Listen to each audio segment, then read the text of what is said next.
Hi மக்களே, அனைவருக்கும் வணக்கம். நாகாலாந்திலிருந்து நான் உங்கள் சகோதரி. நாவல் படத்தில் இருக்கிற நன்மை தீமைகள் பற்றி பார்ப்போம். நான் ஏற்கனவே ஒரு வீடியோ போட்டிருக்கேன். அதில் எங்கள் வீட்டிலேருந்து 1 கிலோமீட்டர் தள்ளி ஒரு நாவல் மரம் இருக்குது.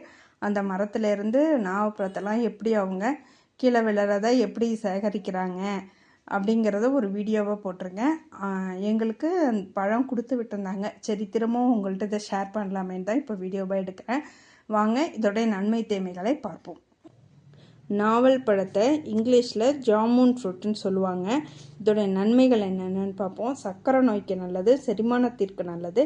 நாவல் பழத்தில் ஆந்தோசயனின், ஃப்ளவனாய்டு மற்றும் பாலிஃபினால் போன்ற ஆன்டி ஆக்சிடென்ட்கள் உள்ளன.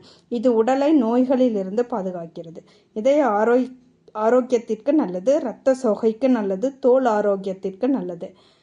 இதெல்லாம் நன்மைகள். இப்போ நம்ம தீமைகள் என்னென்னு பார்ப்போம்.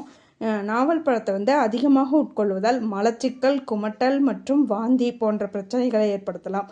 அலர்ஜி உள்ளவர்கள் தவிர்க்கவும். கல்லீரல் நோயாளிகளுக்கு தீங்கு ஏற்படுத்தும். லிவர் ப்ராப்ளம் இருக்கிறவங்களுக்கு இது தீங்கு விளைவிக்கும். அதனால் இந்த லிவர் ப்ராப்ளம் இருக்கிறவங்க இந்த பழத்தை சாப்பிடணுன்னு ஆசையாக இருந்துச்சுன்னா டாக்டரை கன்சல்ட் பண்ணிவிட்டு அதுக்கப்புறமா சாப்பிட்டுக்கலாம். சிறுநீரகத்தில் கற்களை ஏற்படுத்தும். அதிகமாக உட்கொள்வதால் சிறுநீரகத்தில் கற்களை ஏற்படுத்தும். நாவல் பழத்தோட நன்மை தீமைகளை பற்றி பார்த்தோம். என் வீடியோவை இப்போ தான் ஃபஸ்ட் டைமாக பார்க்குறீங்கன்னா சப்ஸ்கிரைப் பண்ணிக்கோங்க, லைக் பண்ணுங்கள், ஷேர் பண்ணுங்கள், பெல் ஐக்கானை கிளிக் பண்ணி ஆல் பட்டனை ப்ரெஸ் பண்ணி வச்சுக்கோங்க. அப்போ தான் நான் போடுற வீடியோ உடனுக்குடனே உங்களுக்கு வரும். என்ன சப்போர்ட் பண்ணுங்கள் மக்களே. வாழ்க வளமுடன். தேங்க்யூ.